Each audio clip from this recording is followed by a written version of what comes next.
तो वो बूढ़ो हुए जौन जवानी भर कहूँ मुर्गी चुरई है, कहूँ कटहर चुरई है, और जब बुढ़ाए जी हैं तब नमाज सुधरी है। वही नमाजी इमाम के लिए मुसीबतें रहा थे।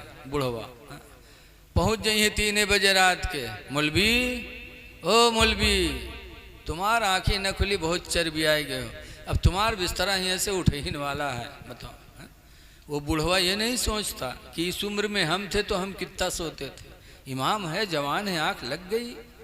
ऐ लोगों रहम करो, तुम रहमतुल्लिल आलमीन की उम्मती हो। अल्लाह ताला फरमाता है उदउ इला सबील रब्बिका बिल हिकमा, अपने रब की तरफ ऐ महबूब तुम हिकमत से बुलाओ, वल मौइज़तिल हसना, और अच्छी तकरीर करके लोगों को अपने रब की तरफ बुलाओ। माशाअल्लाह, अच्छी तकरीर करके लोगों को दीन की तरफ बुलाओ, ये कुरान कहता है। इसीलिए सुन्नी मुसलमान जो अपने नबी से सच्ची मोहब्बत रखते हैं वो जलसा कराते, तकरीर की महफिलें कराते रहते हैं, और इंशाअल्लाह क़यामत तक ये सिलसिला चलता रहेगा इंशाअल्लाह। दीन बहुत अहम है। बहुत ज़िंदगी गुजार देते लेकिन समझ नहीं पाते। हज़रत इमाम आदम अबू हनीफ़ा का ज़माना था। 2 सगी बहनों का निकाह 2 भाइयों के साथ हुआ।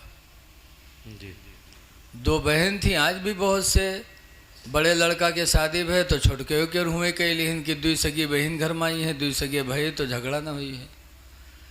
तो 2 सगी बहनें थीं और 2 सगे भाई थे। निकाह हो गया, दुल्हन दोनों रुखसत होकर के आई, और घर में जब लाई गई तो बदल गई। जो एक के बीवी रहे दूसर के कमरे में यहाँ गए, और दूसर की वाली पहले कमरे में चली गए। अब वो तो जाने हमरे दुल्हन हो ना, तो दोनों रात भी गुजारे, अपने दोनों रात भी गुजारे। बड़कवा छोटकोए के बीवी के साथ, और छोटकोए व बड़कए के बीवी के साथ रात भी गुजारे, सोहबत भी हुई। सुबह जब दोनों निकली दोनों के कमरे से,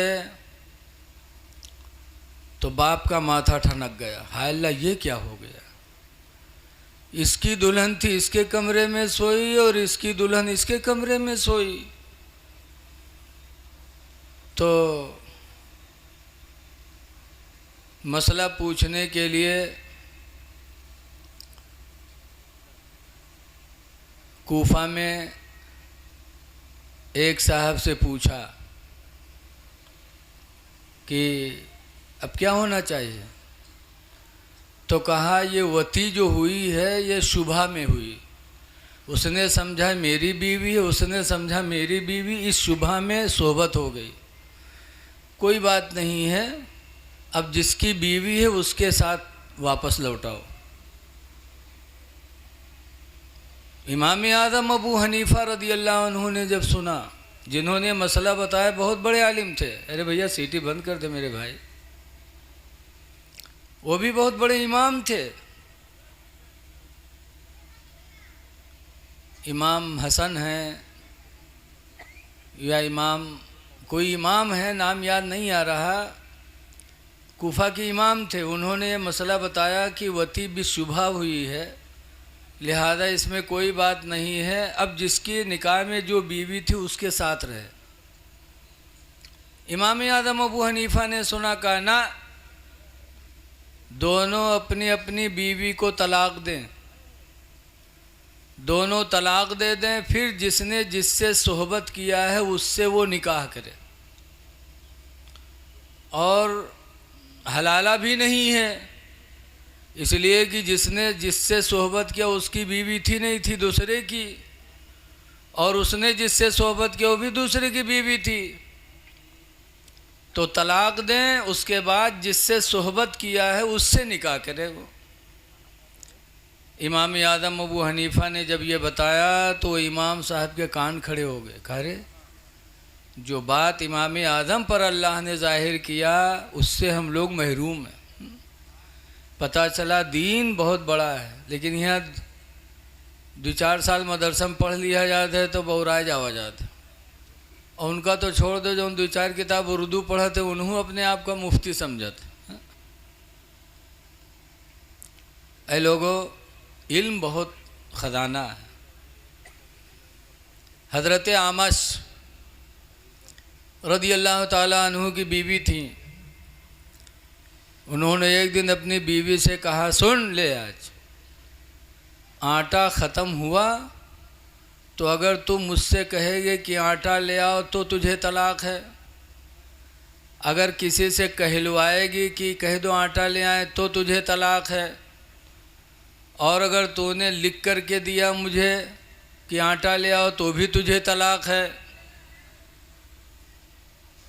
आमश ने कह दिया। अब बीवी उनकी परेशान कि आटा ख़त्म हो गया है। उन्होंने कह दिया अगर तू मुझसे बताएगी कि आटा नहीं तो तलाक, अगर कहाँ आटा ले आओ तो तलाक, और किसी से कहलवाया तो तलाक, और लिख के दिया तो तलाक। अब परेशान हो, घर में आटा भी नहीं है। हज़रत इमाम आज़म अबू हनीफ़ा रहमतुल्लाह अलैह के पास उनकी बीवी गई। कहने लगी, हुजूर इस तरीक़े से मेरे शौहर ने कह दिया, मैं परेशान हूँ, घर में आटा भी नहीं, कह भी नहीं सकती उनसे, ना आपसे कहलवा सकती, आप कहोगे तो तलाक पड़ जाएगी। कैसे करें? तो इमाम आज़म ने कहा, जब वो दोपहर में सोएं तो जिस बोरिया में आटा रखती हो वही बोरिया ले जा कर के उनके कुर्ते के कोने में बांध दो। और जब वो सो कर के उठेंगे और बोरिया लटकी तो देखबे करी हैं कि ये आटा वाली बोरी, इसमें आटा नहीं है, समझ जाएंगे कि आटा नहीं है, ख़रीद कर दे देंगे। बता दिया। बड़ी खुश हज़रत आमश दोपहर में सोए, और जब सोए तो उनके बीवी गई आटा की बोरियाँ उनके कुर्ता में यहाँ बांध दी पीछे। अब जब उठे तो वो बोरिया लटकाए घूमे। घर वाले हंसे लगे, कहीं अब्बायू का हुआ, अब्बायू का हुआ। लगा थे 1 अप्रैल मनाई गए। 1 अप्रैल में ये सब होते कि नहीं होते? खैर आप लोग देहात के नहीं जाना, तो कहीं कहीं 1 अप्रैल बड़ी कायदे से मनाई जाती। जब वो बोरिया घसते तो अरे अब्बा ये का हुआ, अरे देखा, अरे तो आटे की बोरी है। अच्छा, आटा ख़त्म हो गया। तो बीवी को कहते हैं, कुछ नहीं, ये चाल इमाम आदम ने तुमको बताया है। क्या कहने, इमाम आदम के अलावा इस मसले को कोई हल ही नहीं कर सकता था कि अब आटा भी मंगाना पड़ेगा और तुझ पर तलाक भी नहीं पड़ी। ये जहन अल्लाह ताला ने हज़रत इमाम आदम अबू हनीफ़ा को दिया था। लेकिन इल्म वालों से लोग जलते बहुत हैं। जैसे आज मौलवी मौलाना से बहुत से लोग जलत हैं। जहाँ होटल में बैठी है तो मौलवीन की बुराई करी है। अल्लाह जाने मौलवी की बुराई करके फिर तुम दीन किससे सीखने जाओगे भाई? MP विधायक से सीखोगे हैं? पुलिस दरोगा से सीखोगे? इंजीनियर डॉक्टर से दीन सीखोगे? दीन तुम्हें सीखना है मौलवी ही से। तो जब उसकी तुम बुराई ही कर रहे हो तो तुम मुसलमान हो, दीन की दौलत तुमको कहाँ से मिलेगी? कुरान करीम की आयत नाज़िल हुई, मा काना मुहम्मदुन अबा अहदिम मिन रिजालिकुम, मोहम्मद तुम मर्दों में से किसी के बाप नहीं, वलाकिन रसूल अल्लाह, लेकिन अल्लाह के रसूल हैं, व ख़ातमन नबिय्यीन, और नबियों में आखिरी नबी हैं। जब ये आयत नाजिल हुई सहाबा घबराए, सरकार से पूछते हैं क्या आपके बाद कोई नबी नहीं आएगा, आप आखिरी नबी हैं? कहाँ? सरकार ने फरमाया मेरे बाद कोई नबी नहीं आएगा। तो सहाबा गमगीन हुए, कहा अल्लाह के रसूल जब आपके बाद कोई नबी नहीं आएगा तो दीन हम लोग किससे सीखेंगे? हमको दीन कौन सिखाएगा? तो सरकार फरमाते मेरे बाद कोई नबी तो नहीं आएगा जो तुम्हें दीन सिखाए, लेकिन मेरे बाद मेरी उम्मत के उलमा होंगे जो तुम्हें दीन की दौलत देते। मेरे बाद कोई नबी नहीं आएगा, लेकिन मेरे बाद आएंगे तो मेरी उम्मत के उलमा होंगे जो तुमको दीन सिखाएंगे। क्या कहने आज आलिमों से बहुत जलते हैं लोग। शादी हुई तो 20 गाड़ी आए रही हैं और सजावट ऐसी कि जनरेटर भी चल रहा है, बाराती उसी में नाच भी रहे हैं, जवान जवान कमर मटकावत है। बताओ, अल्लाह जाने ही कि का अच्छा लगा था। इतने बड़े बेहया जवान है, पैंट बूसट पहने हैं, कमर मटकावत है, चूतर मटकाए रहे हो। कौन सी इसमें खूबी है? वह कहीं 4 मेहरुए ठाड़ो के देखा था, वह देखा था। वही में यहाँ जौन आदमी ज़्यादा कूदी तो के मेहरुआ का कहे, देखो हमारे फलनवा कब्बक देखो कितना कूदत है, सबसे आगे उन्हीं ने। इतना बड़ी बेहयाई होती गई हम लोगों में।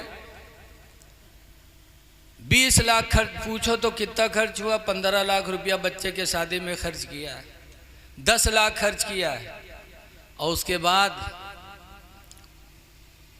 जब निकाह हुई है, उसके बाद जब मौलाना निकाह पढ़ी हैं, तब मौलाना का देख खातिर 3-4 लोग सलाह मिले हैं, कहीं यहाँ आओ तो नहीं इधर आओ, कत्ता हो चाहे कत्ता देख चाहे। अरे बदनसीब, तूने फजूल खर्ची किया बच्चे की शादी में 10 लाख 15 लाख, और जब मौलवी को देने के लिए हुआ तो तुम पंचायत करते हो, मशवरा करते हो, कत्ता हो चाहे। तुम 15 लाख में नहीं किसी से मशवरा लिए थे, 20 गाड़ी बंधाए तो मशवरा नहीं लिया। कबाब है, मछली है, मुर्गा है, बिरयानी है, ठंडा है, किसी से मशवरा नहीं लिया, और मौलवी को 1000-2000 देने के लिए मशवरा कर रहे हो। वो मौलवी जो पंजगाना तुम्हारी नमाज पढ़ाए, क्या कहने, तुम्हारे मस्जिद में चटाई बिछाए, अल्हम्दुलिल्लाह, तुम्हारी मस्जिद को साफ करे, तुम्हारे बच्चों को पढ़ाए, तुम्हारे घर पर फातिहा दे, और कभी 10-20 साल में तुम्हारे घर में 10 साल में कोई शादी हुई तो 1000-2000 देने के लिए अब मशवरा मिला रहे हो। क्या कहने। मोबाइल पे एक मसला आया था, हुजूर ताजुश शरिया से किसी ने पूछा था कि निकाह पढ़ौनी कितना होता है, तो हुजूर ताजुश शरिया ने कहा था कुंवारी लड़की का निकाह पढ़ाई 1 दीनार, और दोहला लड़की का निकाह पढ़ाई आधा दीनार। और 1 दीनार में इस ज़माने में कीमत कितनी है? कम से कम 25,000। अल्लाह, 1 दीनार 25,000 कम से कम। तो इस तरीके से सोचो तो निकाह पढ़ौनी कुंवारी लड़की का 25,000 मौलवी को देना चाहिए, हैं? उसका हक मार रहे हो, और उसके बाद 2500 देने के लिए मशवरा कर रहे हो कि बताओ कितना होना चाहिए। ये मौलवी का हक मारा जाता है, उसका नजराना निकाह में 25,000 होता है और 2500 नहीं देते जल्दी। मौलवी के दुश्मन बहुत है, इमाम आदम के ज़माने में भी लोग दुश्मन थे। नारे तकबीर, नारे तकबीर, नारे तकबीर, नारे रिसालत, उलमाए अहले सुन्नत, अल्लामा अशराह अनवर अली साहब क़िबला, खतीब अहले सुन्नत, नारे तकबीर, नारे रिसालत। मस्जिद के मुतवल्ली भी बड़े सख्त होते हैं, सख्त दिल।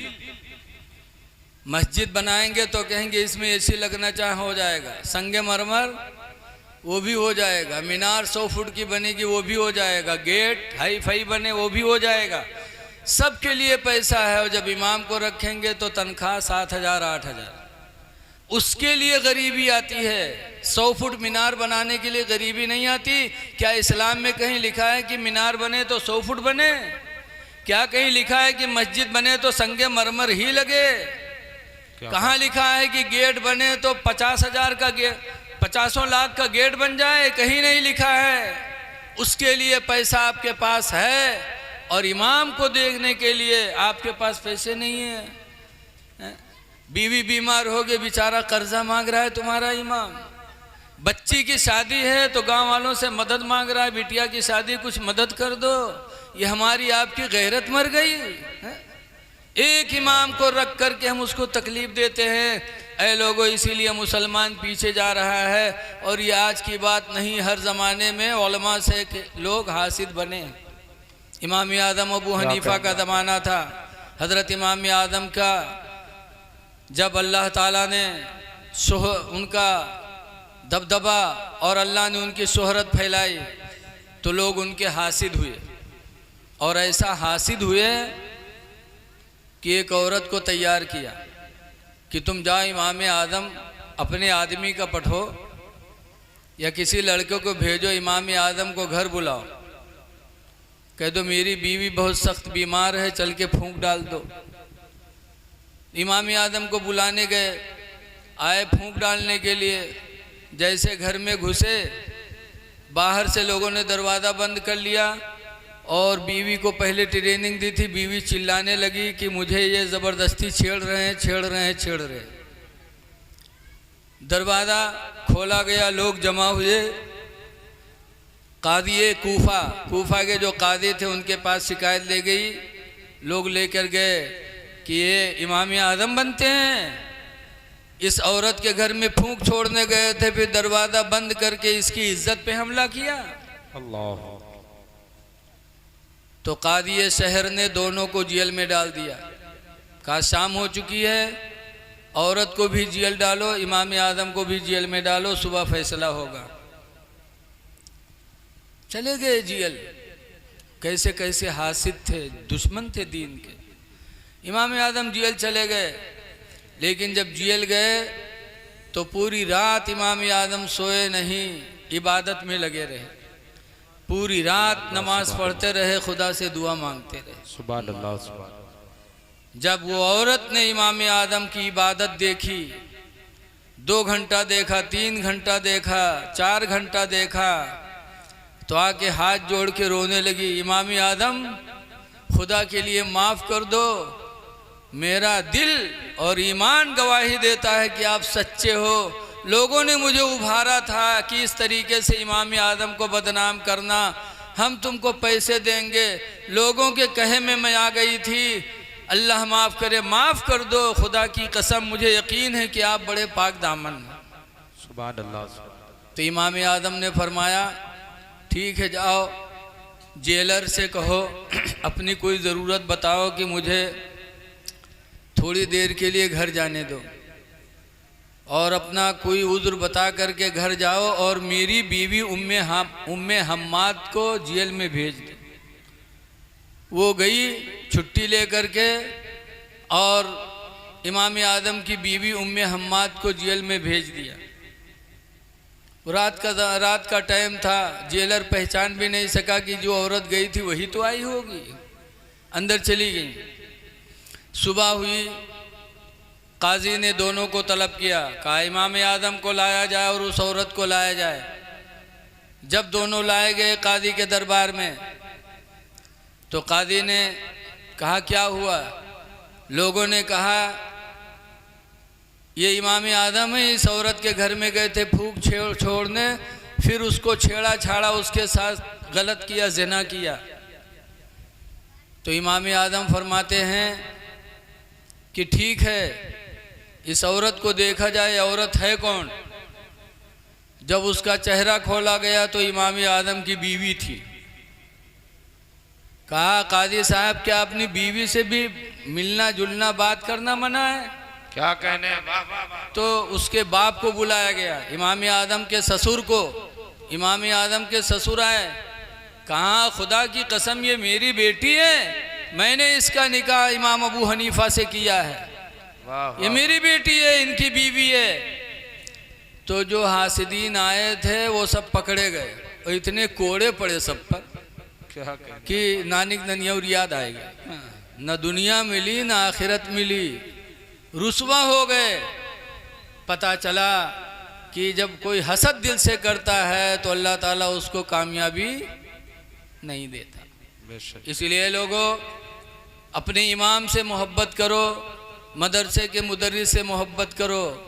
लेकिन अफसोस है कि अगर साल में 2-4 निकाह होते हैं, ये न जाने कारी सलमान हमसे कहीं नहीं, ये रोज़ हमरे बीतत है। इसलिए हम कह रहे हैं निकाह होगा तो मुतवल्ली साहब आ जाएंगे, आधा तुम ले आधा मस्जिद में। इतनी गरीबी आ गई, इतनी गैरत मर गई कि इमाम के नजराने से मस्जिद चला रहे हो।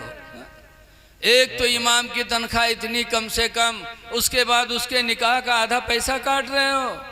मदरसे के सदर साहब आ जाएंगे, मोहतमीम साहब कहेंगे मदरसे का भी इतना होता है। अरे एक गरीब मौलवी का हक मार मार कर मस्जिद में लगाओगे, एक गरीब मौलवी का हक मार कर तुम मदरसे में लगाओगे। वाह वाह वाह वाह। ए लोगो, अल्लाह को क्या जवाब दोगे, क्या मुंह दिखाओगे? गरीब मौलवी के साथ ये जुल्म अल्लाह और उसके रसूल को पसंद नहीं है। अपने इमामों को अच्छी निगाह से देखो, अल्लाह ताला तुम पर भी अपनी रहमत मुतवज्जा कर देगा। बेशक बेशक। इमाम आदम अबू हनीफा रहमतुल्लाह अलैह बड़े ज़हीन थे, इसीलिए उनके दुश्मन भी बहुत थे। जी जी, बहुत दुश्मन थे। और कभी कभी मौलवी में यह भी नहीं बना था, यही बात है। लेकिन ये नफ्स है। जो अल्लाह वाले हैं वो हमेशा एक दूसरे को अच्छी निगाह से देखते हैं। बेशक। हज़रत इमाम मालिक रहमतुल्लाह अलैह मदीने में पढ़ाते थे हदीस। हज़रत इमाम आदम पहुंच गए और जब इमाम आदम पहुंचे तो इमाम मालिक पहचान नहीं पाए, न पहचानते थे कि वो यहाँ कहाँ आएंगे। इमाम मालिक दर्स दे रहे थे। जब दे करके चले तो कहा ये कौन है? कहा ये कूफा के आए हैं, कूफा के रहने वाले हैं। कहा वो कूफा जो निफाक और शिकाक की जगह, वो कूफा जहाँ मुनाफिक रहते हैं, झगड़ेलू लोग रहते हैं। क्योंकि हज़रत इमाम हुसैन रदी अल्लाह ताला अन्हु की शहादत के बाद कूफा के लोग मुनाफिकत में मशहूर हो गए थे कि कूफा के लोग बड़े मुनाफिक हैं, कि रसूल की अहले बैत को बुला करके और इस तरीके से बेवफाई किया। जी जी। तो वहीं के रहने वाले थे कूफा के इमाम आदम।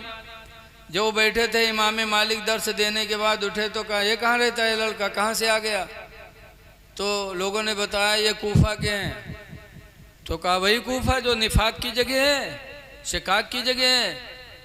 इमाम आदम कहते हैं हुजूर अगर इजाज़त हो तो कुछ हम बोल सकते हैं। कहा बिल्कुल बोलिए। कहा कुरान की एक आयत पढ़ना चाहते हैं। कहाँ पढ़िए?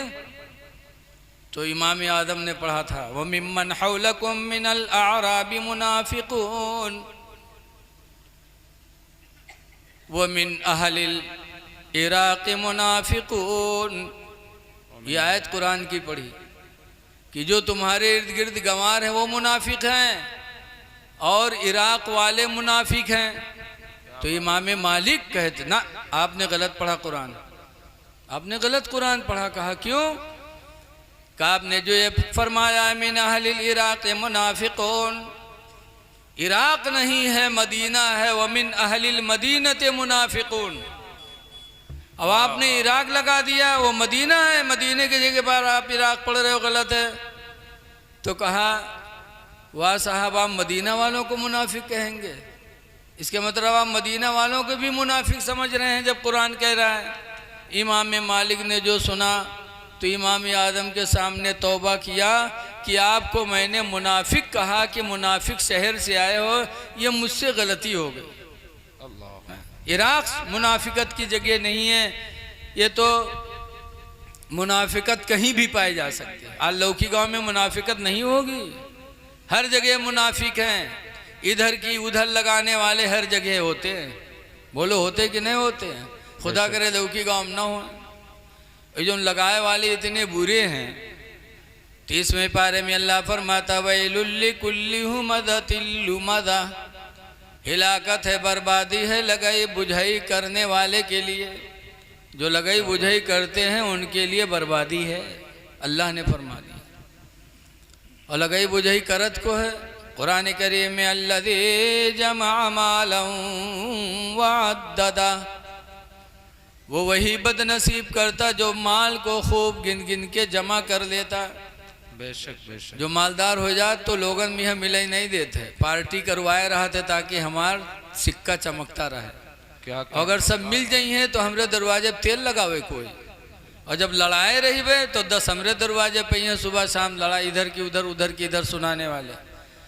दौलत जिसके पास हो जाती वो लोगों को बांटने की सोच कर लेता है कि लोग बटे रहें टुकड़ों में, हमारी पार्टी मजबूत रहे।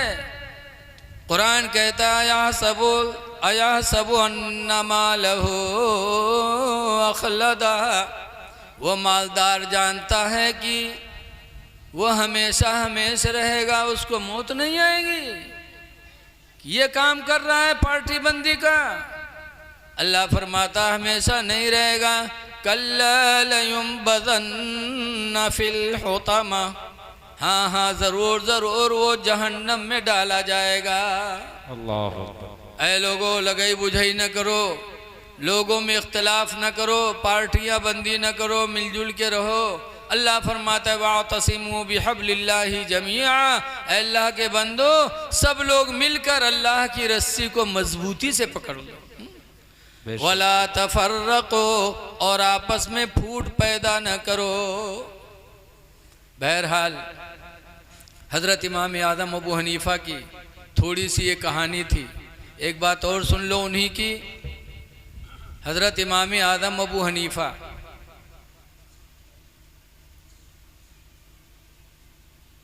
की कहानी है, थोड़ी सी इनकी कहानी। आज आदमी किसी को गलत कह दे तो लोग उससे लड़ने के लिए तैयार हो जाते हैं।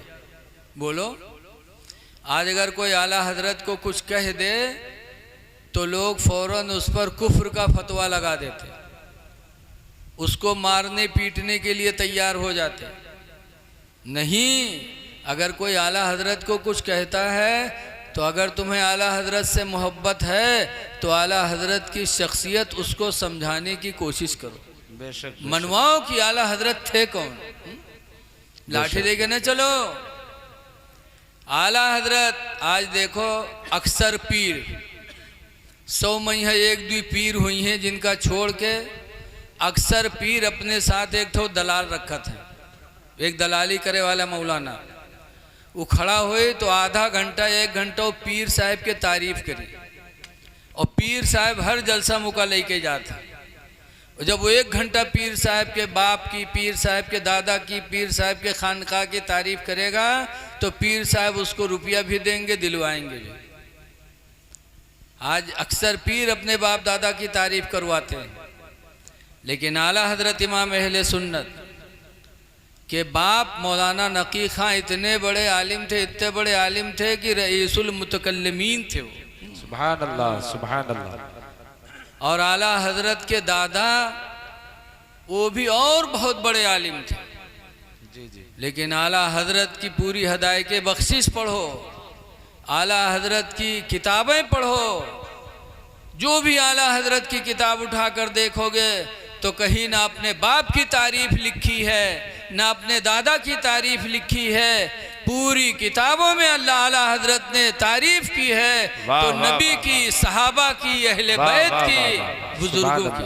नारे तकबीर, नारे रिसालत, मसलके आला हजरत, तसनीफात आला हजरत, फरमूदात आला हजरत, नारे तकबीर, नारे रिसालत। तो आज लोग अपने बाप दादा की तारीफ करते करवाते घूमते हैं। आला हजरत ने अपने बाप दादा की तारीफ नहीं की है। जिंदगी भर आला हजरत ने सहाबा और अहले बैत की तारीफ, नबियों की तारीफ की। अल्हम्दुलिल्लाह। तो शख्सियत मनवाओ आला हजरत की। आला हजरत को कुछ कह दे तो लाठी ना चलाओ, उसको समझाने की कोशिश करो। अब इस सिलसिले में हजरत इमाम आदम अबू हनीफा की एक रवायत सुनो। हजरत इमाम आदम अबू हनीफा के ज़माने में एक आदमी रसूलुल्लाह सल्लल्लाहु अलैहि वसल्लम के दामाद उस्मान गनी को यहूदी कहने लगा। अल्लाह। क्या कहने लगा? यहूदी कह दिया कि उस्मान तो यहूदी था, और उस्मान सरकार के दामाद भी हैं, सरकार के खलीफा भी हैं। बेशक। बोलो, यहूदी कह दिया। तो इमाम आदम तलवार चलावे नहीं गिरा है, लाठी लेकर मारने नहीं गए थे, मैक से उसका हुक्का पानी नहीं बंद किया था, 10 लोगों को जमा करके उसको रुसवा नहीं किया था इमाम आदम अबू हनीफा ने। बल्कि रवायतों में है कि इमाम आदम तन्हा उसके घर तशरीफ ले गए। सुभान अल्लाह, सुभान अल्लाह। और उसके बाद बैठे, पानी पिया, हाल चाल पूछा, खैरियत पूछी। खैरियत पूछते पूछते फरमाते हैं बच्चे वगैरह कितने हैं? बताया उसने, इतनी लड़की इतने लड़के, कहा किसी की शादी वगैरह किया? कहा हजरत लड़की बड़ी हो गई है, शादी के लायक है, रिश्ते का इंतज़ार है। तो इमाम आदम ने फरमाया एक रिश्ता मेरे नज़रों के सामने है। कहा कहाँ बताइए? कहा लड़का बहुत खूबसूरत है, ऊंचे घराने का है, माल भी बहुत कमाता है और बहुत शरीफ है। कहा अरे हजरत बस बता दो, रिश्ता करा दो, ऐसे लड़के की तो तलाश थी। इमाम आदम अबू हनीफा फरमाते हैं कि इलाके में उसकी इज्जत है, जिससे पूछोगे लोग उसकी तारीफ करते हैं। बड़ी तारीफ इमाम आदम करते चले गए लड़का आकर, और यही कहा वह हजरत करवाए दो करवाए दो। आखिर में इमाम आदम फरमाते हैं कि यार सब तो खूबी उसके अंदर है, लेकिन उसके अंदर एक कमी है। कहा कौन सी कमी? कहा यार सारी खूबियां हैं लेकिन वो यहूदी है। जैसे इमाम आदम ने फरमाया वो यहूदी है, कहा अरे शर्म नहीं आती आपको? आप मुसलमानों के इमाम हो करके और हम मुसलमान के घर आप यहूदी का रिश्ता लेके आए हो? क्या हम मुसलमान हो के अपनी लड़की की शादी यहूदी से करेंगे? क्या इमाम आदम आपने गजब कर दिया? क्या मुसलमान अपनी लड़की की शादी यहूदी से कर देगा? तो इमाम आदम को भी गुस्सा नहीं आया, कहते क्या हो गया, क्यों नहीं करोगे? जब सरकार ने रसूलुल्लाह ने अपनी बेटी रुकैया का निकाह उस्मान से कर दिया, क्या कहना, और उस्मान को तुम यहूदी कहते हो, तो जब रसूलुल्लाह ने अपनी बेटी की शादी यहूदी से कर दिया तो तुम क्यों नहीं कर सकते? तुम भी कर दो। अरे उसने सुना, कहा अरे रसूलुल्लाह ने अपनी बेटी की शादी उस्मान से किया। इमाम आदम फरमाते हैं एक नहीं, रुकैया का इंतकाल हो गया तो कुछ दिनों के बाद उम्मे कुलसूम की भी शादी कर दी। वाह वाह वाह। और सरकार ने फरमाया 2 बेटियां नहीं, अगर अल्लाह मुझे 40 बेटियां देता तो एक के बाद दीगरे सब में उस्मान के निकाह में देता चला जाता। सुभान अल्लाह सुभान अल्लाह। अरे वो मुसलमान रो पड़ा, कहा इमाम आदम गजब हो गया, रसूलुल्लाह ने अपनी बेटी की शादी उस्मान से किया और मैं उस्मान को यहूदी समझता था। ऐ इमाम आदम गवाह बन जाओ, मैं तौबा करता हूँ सच्चे दिल से, अल्लाह मेरी गलती को माफ कर दे। नबी के दामाद को मैंने यहूदी कह दिया। सुभान अल्लाह। ऐ लोगो रोया भी, तौबा भी किया, माफी भी मांगा। ये इमाम आदम का इखलाक था कि लाठी नहीं चलाए थे, गाली नहीं दिए थे, बल्कि उस्मान गनी को समझाने की कोशिश की कि उस्मान है कौन, उस्मान को समझो। यहूदी कहने से पहले ऐसे आला हजरत को अगर कोई बुरा कहता है तो लड़ाई ना करो, लड़ने से पहले उससे आला हजरत को समझाओ कि आला हजरत थे कौन। आला हजरत वो हैं, आज हम लोग तकरीर करने आते हैं, नजराना पाते हैं, लेते हैं, और आला हजरत इमाम अहले सुन्नत बरेली में बहुत बड़ी जगह थी आला हजरत की, उसको बेचा और मौलाना अब्दुल अलीम मेरठी को बुलाया और वो ज़मीन का पैसा दिया और फरमाया मौलाना चले जाओ विदेश अफ्रीका में और सुन्नियत का काम करो, वहाँ सुन्नियत की तबलीग करो। आला हजरत ने अपनी निजी ज़मीन बेच करके सुन्नियत का काम करने के लिए मौलाना अब्दुल अलीम मेरठी को दूसरे मुल्कों में भेजा। तो समझाओ आला हजरत को, उन्होंने दुनिया जमा नहीं किया है बल्कि दीन के लिए दुनिया को खर्च किया। बेशक बेशक। तो मैं आप हजरात से कहना चाहता हूँ कि आपसी इख्तलाफ न करो, आपस में मोहब्बत करो और नमाज़ों की पाबंदी करो। रसूलुल्लाह सल्लल्लाहु अलैहि वसल्लम के विसाल का वक्त था। आज देखो इस बात मैं इसलिए कह रहा हूँ कि आज अगर कोई का बाप मरता है और मरते समय कोई बात कहता है तो लड़का ज़िंदगी भर याद रखता है कि हमारे अब्बा मरते मरते ये बात हमसे कह के गए थे। बोलो होता है कि नहीं होता? आदमी सोचता है। और रसूलुल्लाह के बारे में सोचो कि रसूलुल्लाह इंतकाल के वक्त हमसे तुमसे क्या कह के गए थे। सरकार की बीवी हज़रत आयशा कहती हैं कि सरकार के आखिरी लम्हात थे बीमारी का टाइम था, सरकार के सामने तसले में पानी भरा रखा था। सरकार उस पानी में हाथ ऐसे रखते थे, ऐसे ऐसे करते थे, और सरकार ने चलते चलते फरमाया था, अस्सलातु वमा मलकत ऐमानुकुम, ऐ लोगो मैं जा रहा हूँ लेकिन दो चीज़ का ख्याल रखना, अस्सलातु नमाज का ख्याल रखना, वमा मलकत ऐमानुकुम और अपने मातहतों का ख्याल रखना। मैं जा रहा हूँ लेकिन नमाज न छोड़ना, और जो तुम्हारे मातहत हों, तुम्हारे बच्चे, तुम्हारे भाई, मजदूर, नौकर, बीवी, जानवर, ये जो भी तुम्हारे मातहत हैं, इनका ख्याल रखना, इन पर जुल्म न करना, इसलिए कि अल्लाह ताला को कोई जालिम बंदा पसंद नहीं। तो इसलिए हज़रात आपसे गुजारिश है कि सरकार की वसीयत पर अमल करो, नमाज़ों की पाबंदी करो। चलते चलते सरकार कह के गए थे, इसलिए हमारी तुम्हारी नमाज़ें न छूटनी चाहिए, और अपने मातहतों के साथ अच्छा सलूक करो। मज़दूर रखो तो उस पर भी रहम करो, मस्जिद के इमाम रखो तो वहू पर रहम करो। ये नहीं कि फजर में सो जाए वो के बोरिया बिस्तरा गोल कह दो। अरे इंसान है, नींद आ सकती है। एक सहाबी थे सफवान, उनकी बीवी आई थी शिकायत करने, कि अल्लाह के रसूल सफवान को समझा दो, ये फजर के टाइम सोते रहते हैं। हमारे लोगों ने मेहरुआ को शिकायत कह दे तो मारत मारत का अधमरा कह दिया जी। लेकिन सफवान की बीवी बारगाह नबी में शिकायत करते हैं, अल्लाह के रसूल सफवान हमारे शौहर हैं, इनको समझा दो, सोते रहते हैं फजर में। तो सरकार ने पूछा तो सफवान कहते हैं, अल्लाह के रसूल मैं किसान आदमी हूँ, दिन में मेहनत करता हूँ, कभी कभी आँख लग जाती, नहीं खुल पाती। तो सरकार फरमाते हैं कि सफवान जब आँख खुले, वक्त रहे तो अदा पढ़ लो, और वक्त न रहे तो कज़ा पढ़ लिया करो। सरकार ने सफवान को डांटा नहीं, न मारा न डांटा, बल्कि बताया वक्त रहे तो कज़ा अदा पढ़ो, और वक्त निकल जाए तो कज़ा पढ़ लिया करो। ऐ लोगो, तुम्हारा सफवान सहाबी थे और तुम्हारा इमाम सहाबी नहीं है। सहाबी का दर्जा बहुत बुलंद है। हदीस में मेरे नबी ने फरमाया कि सहाबी अगर एक शेर जो अल्लाह की राह में दे दे, और सहाबी के अलावा कोई उहुद पहाड़ के बराबर सोना अल्लाह की राह में दे दे, तो अल्लाह जितना सवाब सहाबी को देगा उतना सवाब दूसरे को नहीं देगा।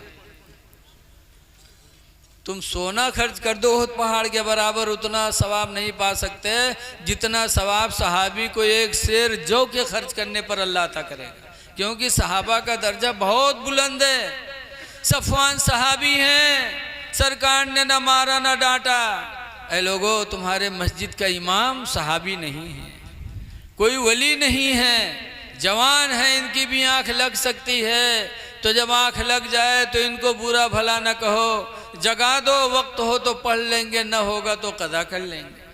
लेकिन देखा जाता आज अगर इमाम की आँख लग गई फजर में, तो वो बूढ़े जो जवानी भर कहूँ मुर्गी चुरई है, कहूँ कटहर चुरई है, और जब बुढ़ाए जी हैं तब नमाज सुधरी है। वही नमाजी इमाम के लिए मुसीबतें रहा थे। बुढ़वा पहुँच गई हैं 3 बजे रात के, मौलवी ओ मौलवी तुम्हारा आँखें न खुली, बहुत चर्बी आए गए हो, अब तुम्हारा बिस्तरा यहाँ से उठ ही वाला है, बताओ। वो बुढ़वा ये नहीं सोचता कि इस उम्र में हम थे तो हम कितना सोते थे। इमाम है, जवान है, आँख लग गई। ऐ लोगो, रहम करो, तुम रहमतुल्लिल आलमीन की उम्मती हो, अल्लाह तुम पर रहम फरमाएगा। दुआ है कि अल्लाह ताला इन चंद बातों को कबूल फरमाए। ज़्यादा वक्त नहीं लेना है, बस आप हजरात से यही कहना है कि बुज़ुर्गों की ज़िंदगी मैंने इसलिए बयान किया हज़रत इमाम आदम की, कि ताकि हमको आपको भी उनके रास्ते पे अल्लाह ताला चलने की तौफीक दे दे, और आपसी इख्तलाफात हम ख़त्म करें। दुआ है कि अल्लाह ताला इस जलसे को कामयाब फरमाए। अज़ीज़म हाफिज़ व कारी मोहम्मद सलमान रज़ा जो सराय कादी के रहने वाले हैं, उन्होंने आप लोगों के कहने पर बुलाया, हम लोग आए। अल्लाह इस आने को कबूल करे। अस्सलामु अलैकुम व रहमतुल्लाहि व बरकातुहू।